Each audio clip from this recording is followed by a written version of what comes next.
네, 오늘 살펴볼 하나님의 말씀 베드로후서 3장입니다.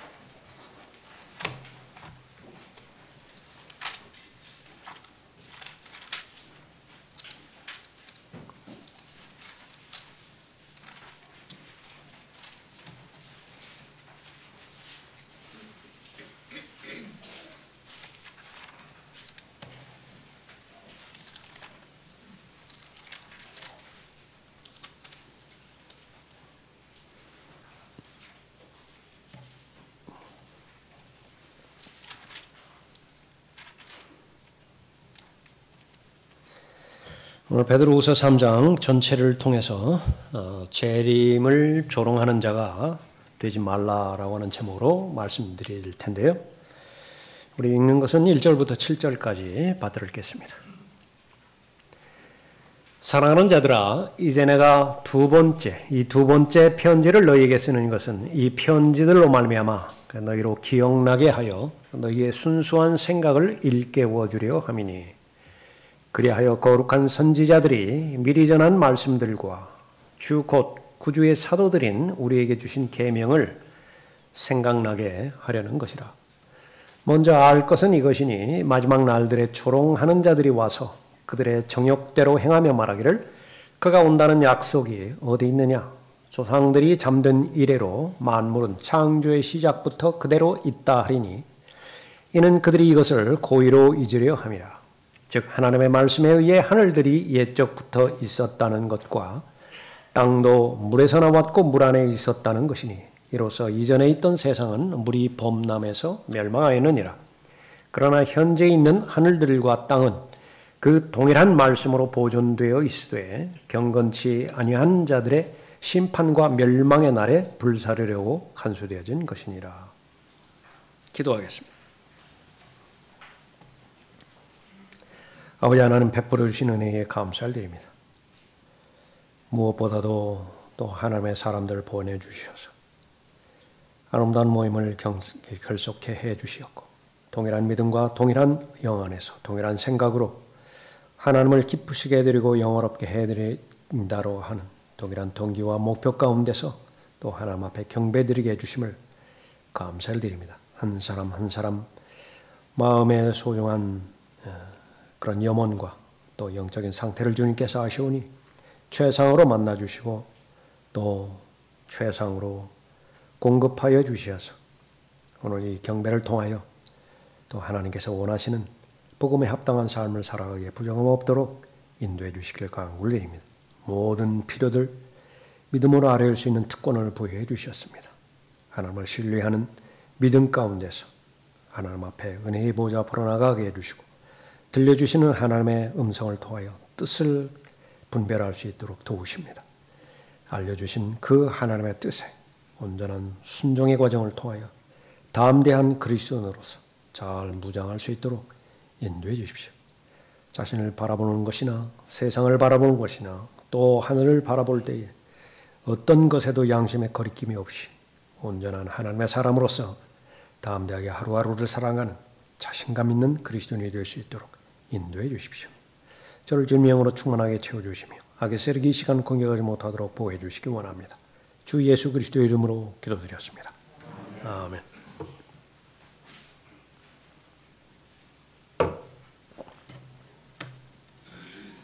요즘은 활동하지 않는 남경필이라고 하는 정치인이 있죠. 아시는 분은 아실 것입니다. 국회의원도 여러 번 했을 것이고요. 어디 도지사도 했던 것으로 기억이 되어지는데, 자식이 하나 있습니다. 아들이 하나 있어요. 마약 중독자입니다. 아버지가 그것을 계기로 해서 정치에서 이제 물러난 계기가 된 사람입니다.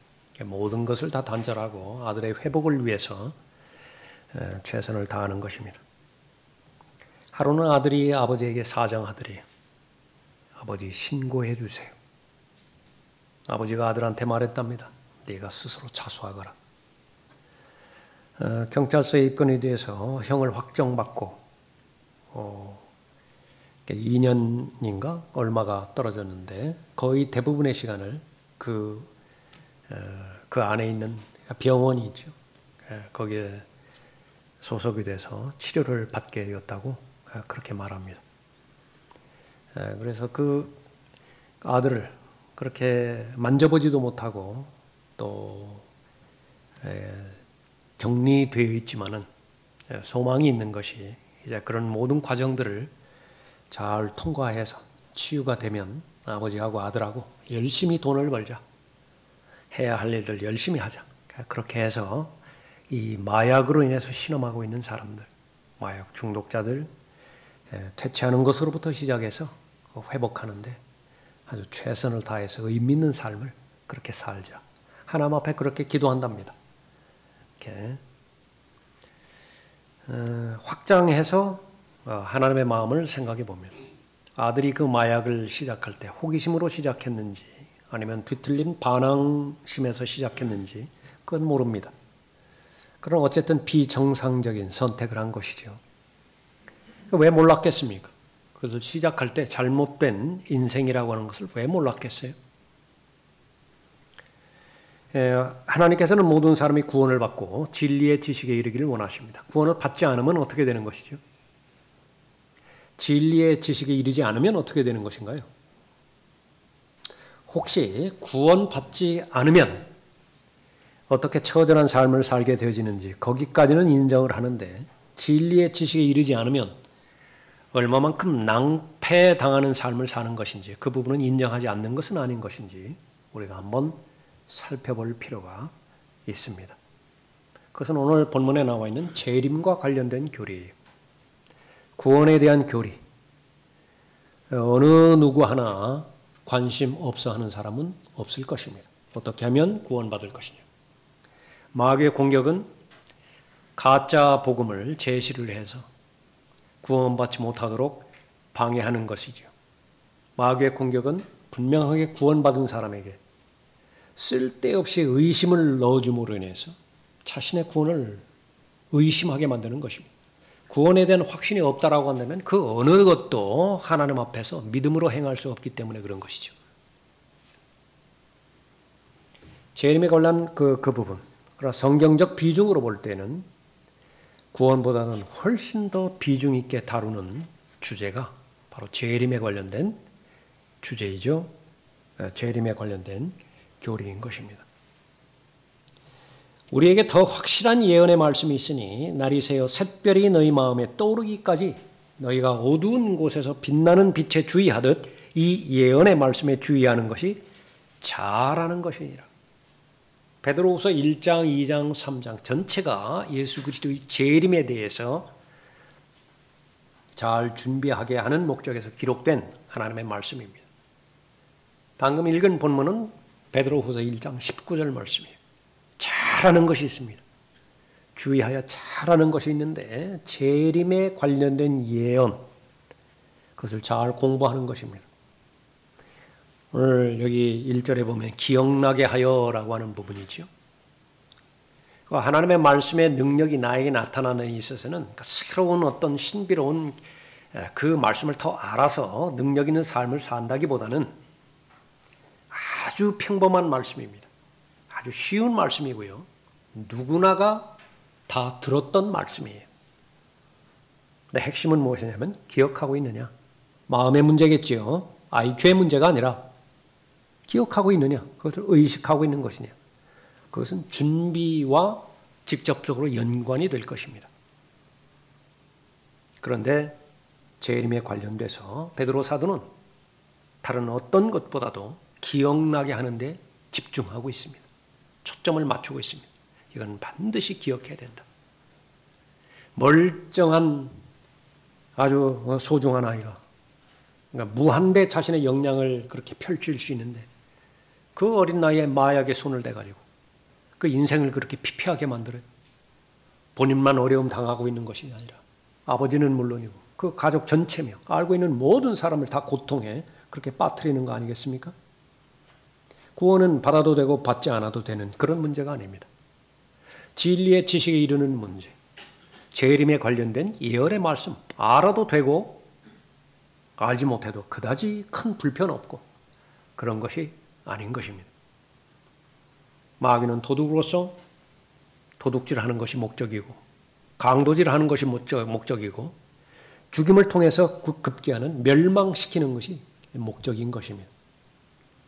반드시 이 재림에 대한 교리를 성경에서 강조하는 것만큼이나 우리는 강조함으로 인해서 본문에서 경고하는 것처럼 절대로 재림을 조롱하는 자가 되어서는 안 되는 것입니다. 재림을 믿지 못하는 사람은 재림을 조롱하는 사람이라 하나님은 말씀하고 있는 것이죠. 믿지 못한다라고 하는 것은 동의하지 못한다 그 말은 아니에요. 무슨 이단까지 포함해서요. 예수 그리스도의 재림을 동의하지 않는 그런 그 이단은 없을 거예요. 다 동의를 합니다. 성경에 얼마나 많이 나와 있어요. 예수 그리스도 다시 오신다라고 하는 이 부분이. 받아들이기는 받아들이되 그림으로 말한다면 저 지하실 창고에 그냥 한켠에 밀어넣고 부인하는 것은 아니에요.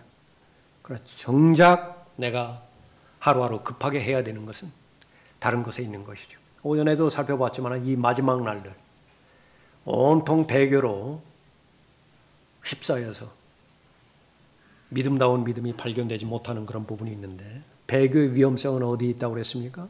고백하는 데는 아무 문제가 없다고 말하는 거예요. 고백은 다 하는 거예요. 이 마지막 날들의 배교회 때 우상 가운데 우상은 사역입니다. 하나님을 기쁘시게 해드리고 하나님을 높여드리고 하나님을 영화롭게 해드린다라고 하는 목적에서 시작한 일들이 하나님께서 그렇게 가증스럽게 여기시고 하나님께서 등을 돌리시는 우상으로 끝나버리는 것입니다. 왜 그렇습니까? 건전한 교리와 아무 관계가 없어요. 하나님께서 받으시는 마음으로 순종하는 그 교리와는 관계가 없는 것이에요. 그 가운데 하나가 재림입니다. 다른 모든 부분에 있어서는 관심이 있을지 몰라요. 어떻게 하면 자신의 건강한 좋은 체력으로 하루하루 사회에서의 그런 삶을 잘 살아갈 것이냐. 얼마만큼 좋은 계획과 좋은 플랜을 가지고 자신의 인생을 잘 설계할 것이냐. 또 자신의 가정을 얼마만큼 잘 관리하고 또 예산을 잘 세워서 부족함 없는 그런 삶을 잘 살 것이냐. 이 모든 부분들을 흡족하게 만족시켜주는 것이 소위 말하는 번영신학입니다. 그런데 그 번영신학의 실체는 오직 이 생뿐이에요. 그냥 오직 이 생뿐입니다. 이 생만 잘 살면 돼요. 그러나 표현은 그렇게 하지 않을 뿐이죠. 그러나 성경은 정반대죠. 다가오는 세상이 진짜입니다. 그러면 우리가 살아가고 있는 이 세상은 어떤 것이냐? 본문 말씀에 나오는 그 부분과 똑같아요. 세상을 세속으로 나누지. 예적부터 있어서 세상이 있었어요. 현재 있는 하늘과 땅이 있습니다. 진짜 실체 세상인 새 하늘과 새 땅이 있어요. 성경은 그렇게 나누고 있는 것입니다. 몸도 마찬가지입니다. 구원받기 이전의 인생이 있죠. 지금 현재 우리가 몸담고 있는 몸이 있죠. 저거와 더불어서 우리는 예수 그리스도의 영광스러운 몸으로 옷 입혀질 것입니다. 각각의 의미를 얼마만큼 올바로 잘 나누어서 그 가치에 맞게 의미를 부여하는 것이냐. 이전에 아무리 건강했다 하더라도 아무리 세상으로부터 인정받고 출세했다 하더라도 그것은 그리스도 안에 있는 피조물이 아니에요. 그것은 죄로만 점철된 생애였습니다. 그것이 아무리 아름답게 또 귀한 가치 있는 것으로 포장을 했다 하더라도 그 본질은 하나님을 대적하는 인생이었고 하나님으로부터 멀리 어떻게 하면 멀리 도망갈 수 있느냐라고 하는 노력하는 그런 인생이었죠. 그건 묻어버렸어요. 하나님의 자비 가운데서 은혜 가운데서 지금 현재 있는 하늘들과 땅의 가치에 맞게 우리가 살고 있는 이 몸 얼마만큼 가치가 있는 것이냐. 영원한 몸으로 거룩한 몸으로 옷 입혀지기 전까지의 그 가치만 부여하면 됩니다. 목적지까지만 가면 돼요. 그냥 중고차의 개념이 바로 그 부분입니다. 과연 그러한 가치를 부여하고 있는 것이냐. 조롱하는 자들, 하나님을 조롱하고 하나님을 모독하죠. 그런데 궁극적으로 하나님을 조롱하는 자들은 재림에 대해서 조롱한다고 말하고 있는 것인데 믿는다라고 하는 그리스도인들조차도 재림에 대해서 관심을 갖지 않고 무관심하다고 한다면 역시 똑같이 조롱하는 자가 되는 것입니다. 오늘 이 시간을 통해서 여러분이 재림에 대해서 관심을 갖고 열심히 공부하고 있습니까? 확신을 갖는 시간이 되시기 바랍니다. 가장 잘 사는 거예요. 가장 정상적인 삶을 잘 사는 것입니다. 마약 건드리지도 않았고요. 마약에 중독되지도 않았습니다. 그렇게 해서 지금 감옥에 갇힌 상태도 아니고 언제나 이 마약으로부터 내가 자유로워질 수 있는 것이냐. 그렇게 신음하지도 않아요. 잘 살고 있는 것입니다. 다른 누가 어떤 평가를 내린다 하더라도 자신감을 가지십시오. 그러나 반면에 내 자신의 상태가 마약에 중독된 것은 아니지만, 마약에 희생된 것은 아니지만 수없이 다른 무수한 종류의 다른 마약에 내가 영향을 받고 중독되고 거의 대부분의 인생의 시간을 거기에 소진하고 있다고 한다면 오늘 다시 한번 기회가 온 거예요. 다시 한번 예언의 말씀의 중요성, 그것을 잘 바로잡고 나는 누가 뭐라 한다 하더라도 예수 그리스도의 다시 오심을 기다리는 사람이다. 그렇게 확신하는 여러분이 되시기 바랍니다. 재림을 믿지 못하는 것은 제일 원천적으로 영향력 싸움에서 지기 때문에 그렇습니다. 말씀은 영향력이죠. 그것과 대비해서 세상의 영향력을 견주어서 성경에서 언급하고 있습니다. 성경의 영향력과 세상의 영향력 싸움에서 누가 이길 것이냐? 가정에서 일어나는 일이고요. 자녀 교육에서 일어나는 일이고 우리 청년들의 앞으로의 진로가 결정되어지는 그런 영역이기도 합니다. 누가 이길 것이냐? 반드시 이겨야 되는데 그 핵심은 성별에 있습니다. 세상으로부터 성별하라. 세상 것을 관심을 갖고 관심을 가지니까 거기에 시간을 많이 쓰게 되죠. 많이 보고 많이 듣습니다. 거기에 장사 없습니다. 아무리 강한 사람이라도 여러 번 반복해서 듣는데 그 영향력으로부터 영원히 나는 제외된다. 교만 중에 그런 교만한 사람은 없어요. 한 번 보고 두 번 보고 계속 보는데 그 영향력에서 배제되어지는 사람은 없습니다. 물리적인 시간, 그것을 얼마만큼 좋은 영향력에 있는 것에 투자하는 것이냐. 하나님의 말씀을 들을 수 있는 기회를, 시간을 많이 가지십시오. 예수 그리스도 이름으로 모일 수 있는 그 모임에 참여할 수 있는 기회를 사서 얻으십시오. 하나님의 말씀에 집중하는 훈련에 투자하는 시간을 많이 들이십시오. 그렇게 해서 30분은 물론이고 1시간까지라도 집중해서 하나님의 말씀을 들을 수 있는 그런 지적인 역량, 능력, 그것을 갖추십시오. 그렇게 된다라고 한다면 세상으로부터 자유롭게 되어질 수 있다고 성경은 보장합니다. 세상을 부러워하지 말라고, 세상을 사랑하지 말라라고 언급하고 있죠. 세상에서 말하는 것은 조롱입니다. 진리를 조롱하고 예수님을 조롱하고 특히 예수 그리스도의 다시 오심을 조롱하는 것이죠. 휴거, 재림, 너무나 무수히 많은 이단들이 그 교리를 짓밟아 놓았기 때문에 정상적인 그리스도인이요, 세상 사람 만나서 휴거에 대해서 이야기하지 못하는 상황이 되어버렸어요. 수많은 가짜 목사들이 간증 처음부터 없었지만은 그 영향력을 더럽혔기 때문에 어디 가서 목사라고 하는 소리를 하지 못하게 그렇게 만들어버린 세상이에요. 그러니까 세상은 그런 세상입니다. 그러니까 세상은 그렇다 친다 하더라도 세상에 영향력을 받은 그리스도인이라고 하는 사람이 자신의 믿음의 영역 가운데서 휴거라고 하는 또 재림이라고 하는 그런 그 진리를 얼마만큼 삶의 중점에 두고 살아가는 것이냐. 모든 그리스도인의 삶의 구심점은 구원이 되어야 되죠. 모든 그리스도인의 삶의 구심점은 재림이 되어야 됩니다. 그런데 동일하신 분이에요. 구주는 바로 예수 그리스도시잖아요. 시작하신 분이라고요. 믿음을 시작하게 하신 분이라 창시자라고요. 재림으로 인해서 믿음이 완성되어지죠. 동일한 분이에요. 주 예수 그리스도시예요. 그것이 바로 하나님의 진리의 말씀인 것인데 내가 휴거와 재림에 관한 그런 하나님의 말씀에 관심도 없을 뿐만 아니라 관심이 없으면 기도의 제목에도 없는 것은 너무나 뻔한 일이에요. 다른 무수히 많은 것은 기도의 제목에 올라와 있을지 모르지만 바로 휴거와 재림에 관련돼서는 무시하는 것입니다. 준비하지도 못하는 것이죠. 5절 보십시오. 이는 그들이 이것을 고의로 잊으려 함이라. 즉 하나님의 말씀에 의해 하늘들이 옛적부터 있었다는 것과 땅도 물에서 나왔고 물 안에 있었다는 것이니 이로써 이전에 있었던 세상은 물이 범람해서 멸망하였느니라. 그러나 현재 있는 하늘들과 땅은 그 동일한 말씀으로 보존되어 있으되 경건치 아니한 자들의 심판과 멸망의 날에 불사르려고 간수되어진 것이니라. 이 우주 역사 전체를 두 구절에 요약해서 말씀하고 있습니다.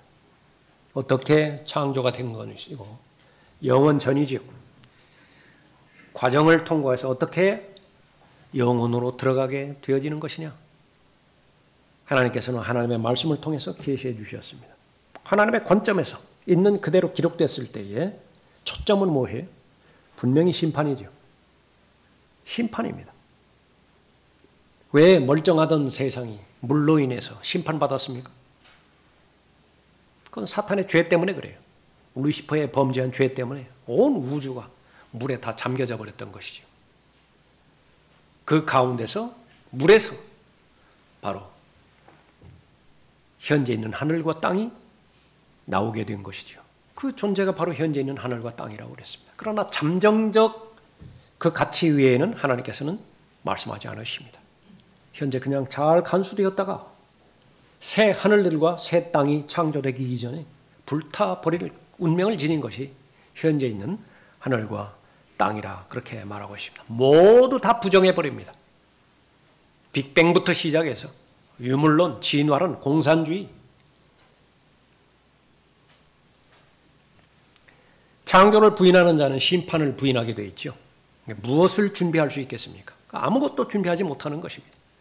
그런 대상에 지금 방치되어 있는 죄인들을 바라보는 하나님의 심정을 한번 헤아려 보십시오. 조금 전에 살펴봤던 그 잘못된 아들을 바라보는 아버지의 심정, 그것을 무한 확대해 볼 때에도 모자람이 있을 것입니다. 안타까운 거예요. 예수 그리스도를 이 땅에 보내주신 것은 바로 세상 죄를 제거하기 위한 하나님의 어린 양으로 보내주셨습니다. 이것은 위에 올라가서도 아마 제 생각으로는 이해가 되지 않을 영역인 것 같습니다. 어떻게 이해를 해야 되지? 기껏 우리 편에서 본 찰리와 개미인가요? 그 만화전도지에 나와 있는 개미 하나하나 그 의미 없는 그 개미를 살리기 위해서 사람이 그것을 자신의 목숨을 희생을 해요. 그걸 어떻게 이해를 합니까? 그러나 그것보다 더 심각한 것은 원수잖아요. 하나님의 원수이잖아요. 하나님을 대적하는 마귀의 자녀잖아요. 그 구원을 위해서 예수 그리스도께서 죽기 위해서 하나님의 어린 양으로 이 땅에 오신 분이십니다. 마찬가지로 그렇게 구원을 이루신 그분께서 계속해서 진리의 지식이 이르게 하기를 원하시고 반드시 기억해야 된다. 반드시 기억해야 된다. 말씀으로 하늘과 땅을 창조하셨다라고 한다면 그 하나님의 말씀의 권위에 도전했던 모든 범죄는 반드시 심판의 대상이고 그 심판에서 하나님의 법정에서 심판을 받을 텐데 면제받게 하기 위해서 뒤집어 씌운 것이죠. 마땅히 받아야 되는 심판과 저주를 전혀 받아서는 안 되는 하나님의 의가 되시는 예수 그리스도께서 대신 받으신 분이시잖아요. 성경의 예언대로 죽으셨어요. 그냥 죽으신 것이 아니라 부활 역시 마찬가지죠. 예언대로 부활하셨어요. 남은 예언은 하나밖에 없습니다. 다시 오시는 거예요. 그것을 믿을 때에 하나님께서는 믿음이 있는 사람이라 인정하시고 하나님께서 기쁨의 대상이 되는 것입니다. 이제 믿음은 바라는 것들에 대한 실상이요 보이지 않는 것들에 대한 증거이니 히브리서 11장 1절 말씀이죠. 하늘의 진리 보이지 않습니다. 우리 육감으로 오감으로 받아들여지지 않는 것이죠. 그러나 그것을 믿음이라고 하는 여섯 번째 감각을 통해서 현실 세계에서 입증하는 것이 가능합니다. 그것이 믿음이라고 정의하셨으니까 말하는 것이죠. 재림을 믿지 못하는 이유, 세상의 가치관에 패배했기 때문에 그렇습니다. 세상의 영향력에 졌어요. 아무리 성경 말씀을 읽어보라고요. 아무리 많이 하나님의 말씀 들어보라고요. 이 부분이 제일 첫 번째 부분이고요.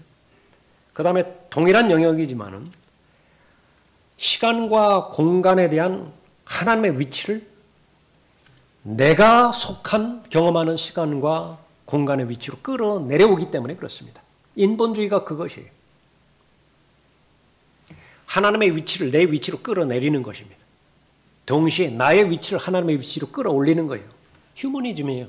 인본주의예요. 그래야 하나님을 이해할 수 있다라고 하는 것입니다. 시간과 공간은 하나님과는 아무런 관계가 없습니다. 시간 밖에서 존재하시는 분이신데 8절에 보면 사랑하는 자들아 주께는 하루가 1000년 같고 1000년이 하루 같은 이 한 가지를 잊지 말라. 절대로 무시해서는 안 되는 부분이 있어요. 그것은 무엇이냐 그러면 시간관념입니다. 하나님의 시간관념하고 내가 경험하고 내가 종속되어 있는 시간관념하고 그거 분별하지 못하는 일이 없도록 하라. 이것을 분별하지 못할 때에 조급해지고요.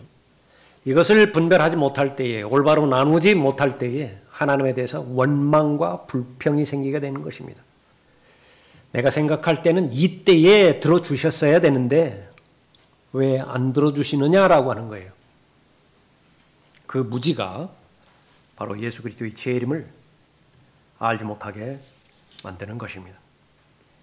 예수 그리스도께서는 왜 오시는 것이 늦는 것입니까?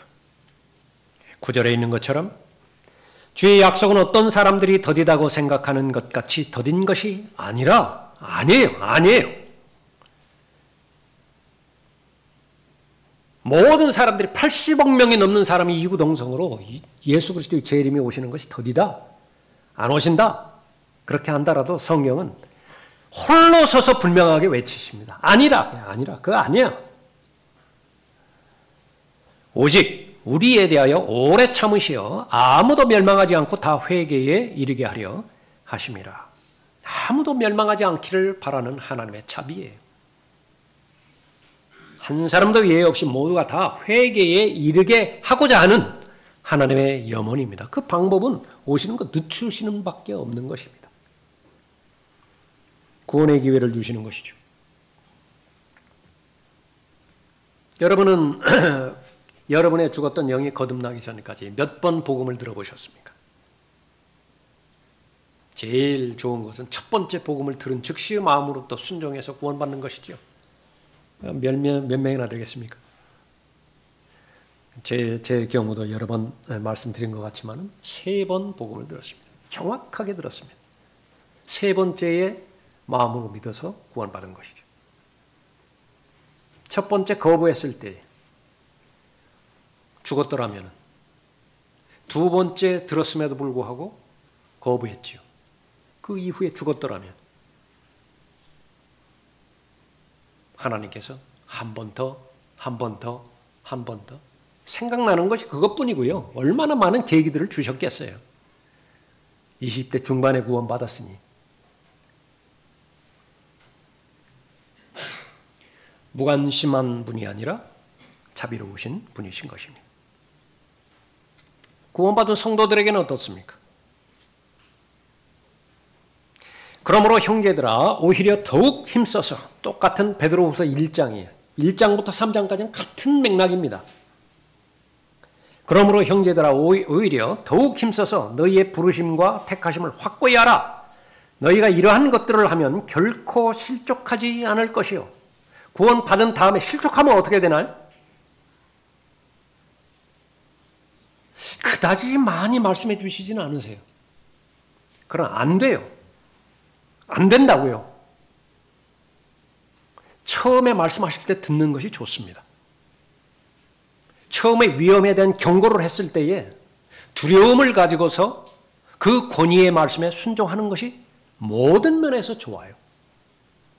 쓸데없이 별 가치 없는 호기심 때문에 아니면 뒤틀어지는 반항심 때문에 하나님의 말씀에 고의적으로 불순종할 필요가 없어요. 그건 마귀에게 유익이 돌아가게 하는 행위입니다. 하나님께서 원하지 않는 것은 실족하지 않는 거예요. 절대로 실족하는 것을 하나님께서 원하지 않는 것입니다. 그 조건들을 제시해 주시는 것입니다.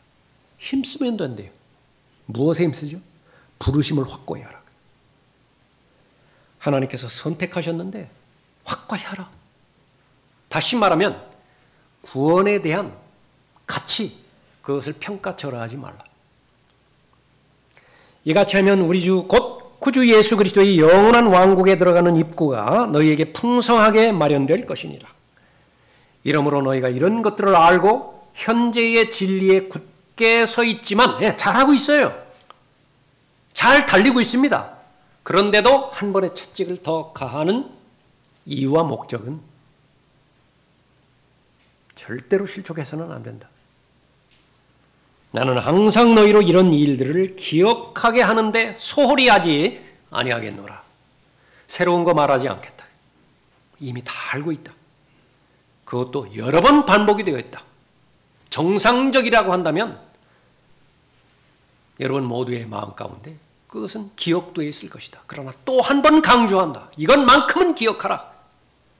그렇게 되어지면 그 복이 있는데 그리스도의 왕국의 입구, 그것은 넓게 준비되어 있을 것이다 말하고 있는 것입니다. 벗은 채로 발견되지 말라라고 고린도후서 5장 3절에서 언급하고 있습니다. 예수 그리스도 앞에서 수치를 당하지 않게 준비하고 있으라고 요한일서 2장 28절에서 언급하고 있습니다. 구원을 받았지만은 절대로 손해 당하는 결산에 임하지 말라라고 고린도전서 3장 14절 이후에서 언급하고 있습니다. 살해당하지는 않을 것이지만은 자신의 상속을 모두 잃어버릴 것이라고 경고하면서 그런 대상이 되지 말라라고 누가복음 19장 12절 이후에서 언급하고 있습니다. 잎사귀를 무성해서 기대를 가지고 열매를 먹으려고 다가갔지만은 발견이 되지 않았지요. 그 저주의 대상이 되지 말라라고 성경에 기록하고 있는 것입니다. 재림을 조롱하는 자가 되지 말라. 본문에서 말하는 세 가지가 있습니다. 첫 번째는 삶을 깨끗하게 하지 않으면 의도하지 않았지만은 재림을 조롱하는 자가 되는 거예요. 삶을 깨끗하게 하지 않으면 재림을 조롱하는 자가 되는 것입니다. 11절 보십시오. 그때 이 모든 것이 녹아버리리니 너희가 모든 거룩한 행실과 경건에 있어 어떠한 사람들이 되어야겠느냐?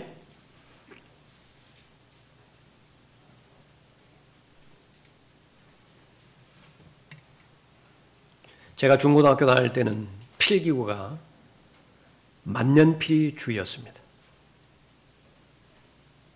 요즘은 그렇지 않죠.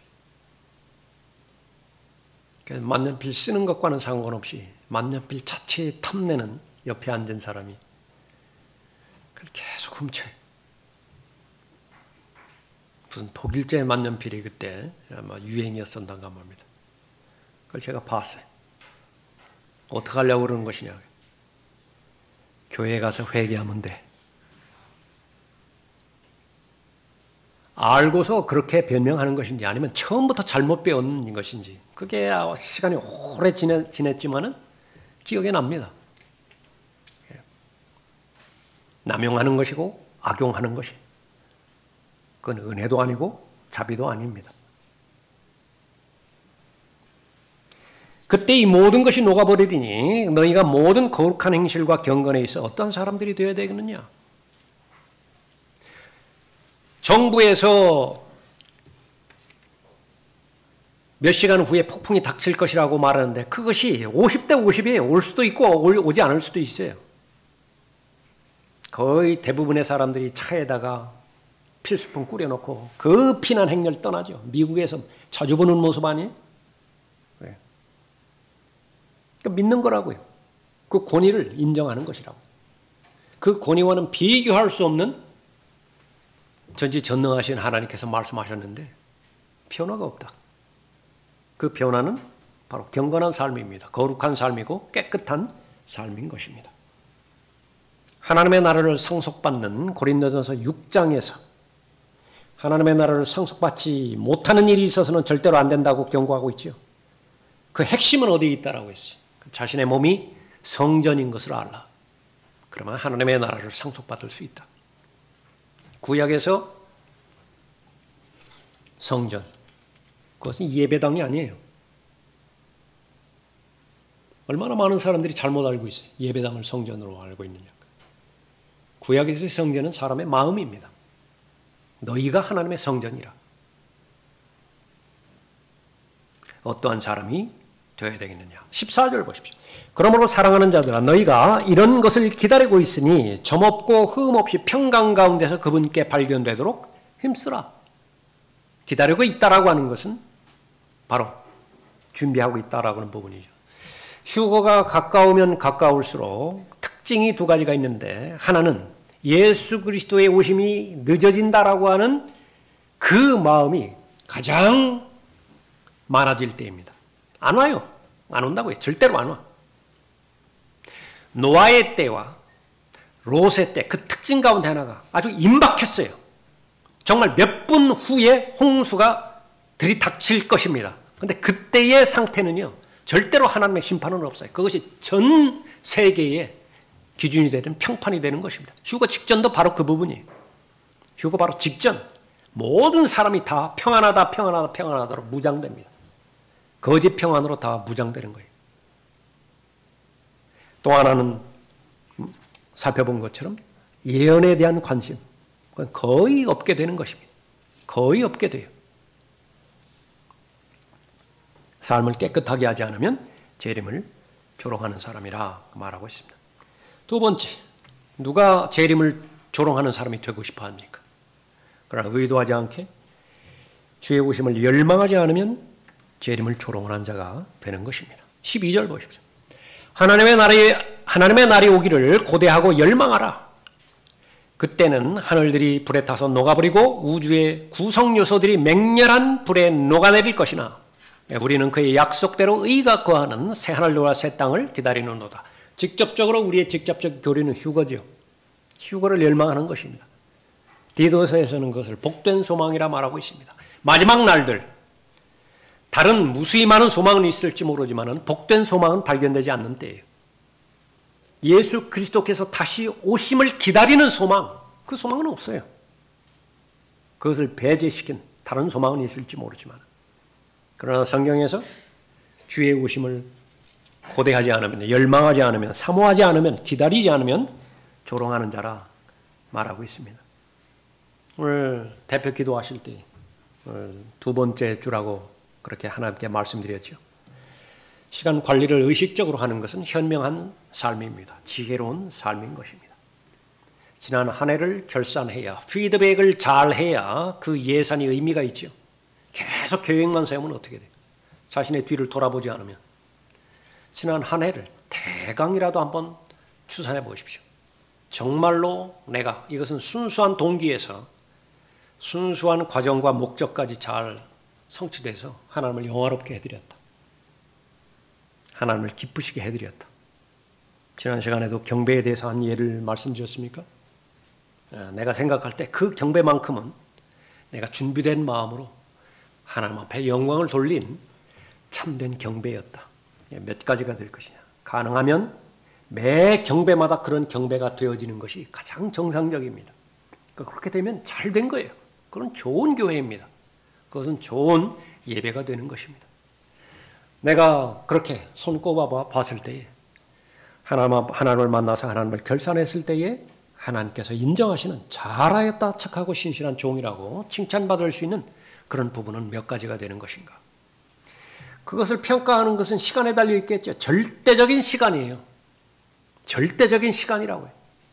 지난 한 해 동안 52주가 지났고 365일이 지났고 시간으로 치면은 거의 무한대의 시간들이 1년 안에 포함되어 있는데 그 시간 안에 하나님과 관련되어서 내가 계획하고 하나님께 드린 시간은 얼마나 결산이 되어지는가. 그것을 알아야 이번 연도는 의미가 있습니다. 그거 결산하지 못하죠. 그러면 매번 다람쥐 쳇바퀴예요. 똑같다고요. 똑같아요. 핸드폰에 시간을 쏟아붓는 시간, 평균 시간, 직장인을 말하는 거예요. 그냥 거기에 과도하게 몰입되지 않는 시간, 3.75시간인가 그렇다고 하더라고요. 핸드폰 보면서 이거 3시간, 3.75시간, 거의 4시간을 그렇게 본다라고 하는 거예요. 다 나쁜 거 아니에요. 다 나쁜 거 아니에요. 여러분들이 잘 훈련되어 있고 잘 구비가 되어 있으면 얼마만큼 유용한 매체가 되어지는 것입니까? 그러나 그러한 상태에 되기 위해서는 고도의 훈련이 필요했을 것이라고요. 만약에 그 지점까지 되지 않았다라고 한다면 거의 시간을 죽이는 거예요. 거의 시간을 다 죽이는 것이라. 기도응답. 마지막 날들에 우리 간증하는 시간을 가졌습니다. 여기에서 공개적으로 간증하는 것 말고 여러분이 하나님 앞에 여러분 한 해를 뒤돌아보면서 이런 부분 이루어져서 감사합니다. 기도에 응답해 주셔서 감사합니다. 제가 복음을 증거했더니 그 사람에게 준비된 혼 만나게 해 주셔서 감사합니다. 하나님의 말씀을 읽었을 때에 그 하나님의 말씀의 능력으로 내가 버려야 될 악한 습관 버릴 수 있도록 간증 주심을 감사를 드립니다. 꼽아보시라. 몇 가지가 되어지는 것인가. 그거 한쪽 놓고 그 다음에 내가 마땅히 보아야 됐던 하나님의 말씀, 마땅히 들어야 되는 하나님의 말씀, 마땅히 공부해야 됐던 하나님의 말씀, 그것과는 상관없이 드라마 시청부터 시작해서 수많은 세상 돌아가는 소식들, 아니면 모든 것이 거의 모든 것이 다 포함됐다고 보는 유튜브, 거기에 쏟아붓던 시간들, 그 양쪽에 들어봤을 때에 그 평가가 어떻게 되었다는 것인가. 그것이 본질적으로 해결되지 않은 상태에서 예수 그리스도의 재림을 열망할 수 있겠는가? 예수 그리스도의 재림을 사모할 수 있겠는가? 그것은 부질없는 짓이지요. 제일 첫 번째로 해결해야 되는 것은 물리적으로 나는 시간 계획을 강제적으로 편성해 놓아야 되는 것입니다. 보아야 되는 거예요. 들어야 되는 거예요. 모임에 가야 되는 것이에요.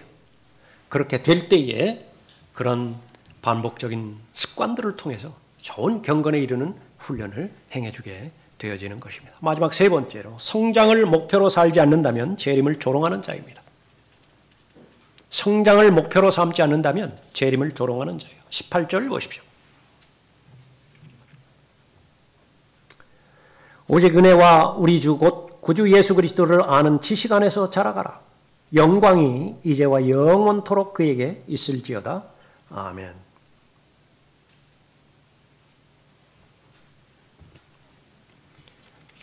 부활의 능력을 경험했다고 한다면 당연히 부활의 증인으로서 삶을 살아가는 것이죠. 주님께서 내일 오신다라고 가정해 볼 때에 가장 다급한 일은 무엇이겠습니까? 주변 사람들이겠죠. 미리미리 대비하는 것에 있어서는요, 이 부활의 증인으로서의 우리가 현명한 원리를 잘 갖춰야 됩니다. 평상시에는 느긋하다가 막상 닥치죠. 그 사람이 거의 의식을 잃기 직전에 막 다급해진다고요. 그 사람 구원받아야 되잖아요. 안 하는 것보다는 훨씬 낫습니다. 시도하지 않는 것보다는 훨씬 나아요, 그것이. 그러나 계속 할 수 있는데도 계속 미루다가 막판에 닥쳐서야 다급해질 필요는 없습니다. 그 부분에 있어서는 여러분은 너무나 잘 하고 계시는 부분이니까 지금처럼 하시면 되는 것입니다. 기회를 주시는 대로, 문 열어주시는 대로 부활의 증인으로서 복음을 증거하고 진리를 알리기 위해서 삶을 잘 살면 되는 것이죠. 그러나 후회한다라고 하는 것은 우리가 준비할 수 있습니다. 백보자 심판에서 분명하게 내가 사랑하는 대상들, 내가 알고 있는 지인들, 그것이 심판이 대상이 되어서 마귀와 더불어서 불못에 들어가는 것을 볼 때 마지막 두 번째 통곡이 이루어지는 일이죠. 구원 받았음에도 불구하고 하늘에서, 위치가 하늘에서 일어나는 일임에도 불구하고 통곡하게 된다고. 성장을 목표로 삼는다라고 한다면 그러한 부분들을 최소화시킬 수 있는 것입니다. 가장 부러운 사람, 깨끗한 삶을 살고 있고 하나님 앞에 정직한 삶을 살고 있고 또 부활의 증인으로서의 자신의 마땅한 청지기로서의 삶을 잘 살아가는 사람. 그 사람은 은혜 아래서 자라가는 사람이 되어야 된다고 말씀하고 있죠. 예수 그리스도를 아는 지식 안에서 자라가야 된다 그렇게 말하고 있습니다. 은혜 안에서 자라가는 사람이 바로 나의 목표라고 설정하십시오. 지금 설정했다 하더라도 다시 한번 확인하십시오. 내 삶의 주인은 바로 예수 그리스도세요. 구주이실 뿐만 아니라 처음에는 다 구주로 시작되어지죠. Savior. 나를 구원해 주신 분이시라고. 그러나 그분과 동행하면서 그분은 나의 주님이 되시죠. 로드가 되신 거예요. 삶의 모든 영역에 있어서 주인이 되신 분이죠. 그분을 잘 알아가는 것입니다. 하나님의 진리의 말씀, 기회 주시는 대로 나는 체계적으로 공부하겠습니다. 기회 주시는 대로 하나님의 말씀을 읽고 묵상하겠습니다. 그리함으로 인해서 내 영적인 삶이 다른 것은 모른다 하더라도 하나님의 말씀과 기도의 영역에 있어서는 풍요하고 넘치는 삶이 되어지길 원합니다. 그러니까 그렇게 하나님 앞에 고백하고 그러한 삶으로 실천에 옮긴다라고 한다면 다른 사람은 무수히 많은 사람이 예수 그리스도의 제 이름을 초롱하고 그가 온다는 약속이 어디 있느냐? 그걸 표현을 하든 표현하지 않든 그렇게 한다 하더라도 여러분만큼은 요한이 고백했던 것처럼 그게 누군데요? 다른 제자들은 접니까? 그렇게 물어봤잖아요. 요한만큼은 그게 누굽니까? 도대체 누가 예수님 배반하는 건데요? 그렇게 자신감 있고 담대하게 하나님 앞에 서 있는 여러분이 되시기 바랍니다. 기도하겠습니다. 은혜로우시고 자비로우신 아버지 하나님,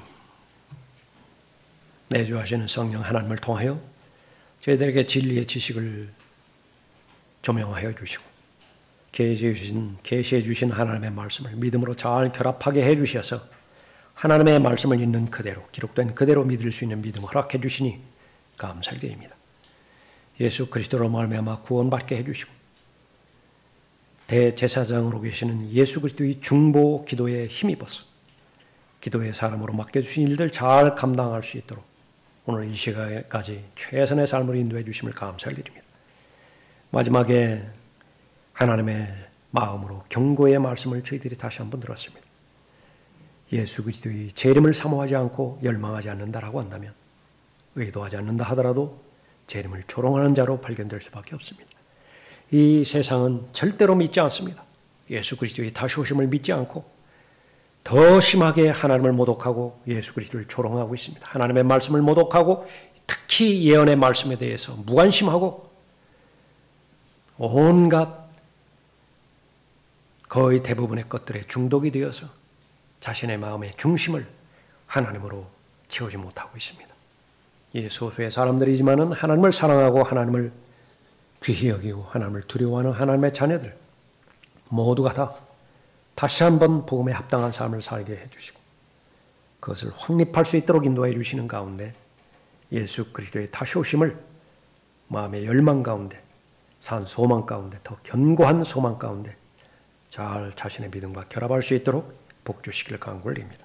필요한 구체적인 사항들 하나님께서 기도 가운데서 또 하나님의 말씀 가운데서 일일이 알려주시고 순종케 해주셔서 아름다운 열매 맺을 수 있도록 복주시기를 간구드립니다. 주 예수 그리스도의 이름으로 기도드렸습니다. 아멘. 다 같이 일어나시겠습니다.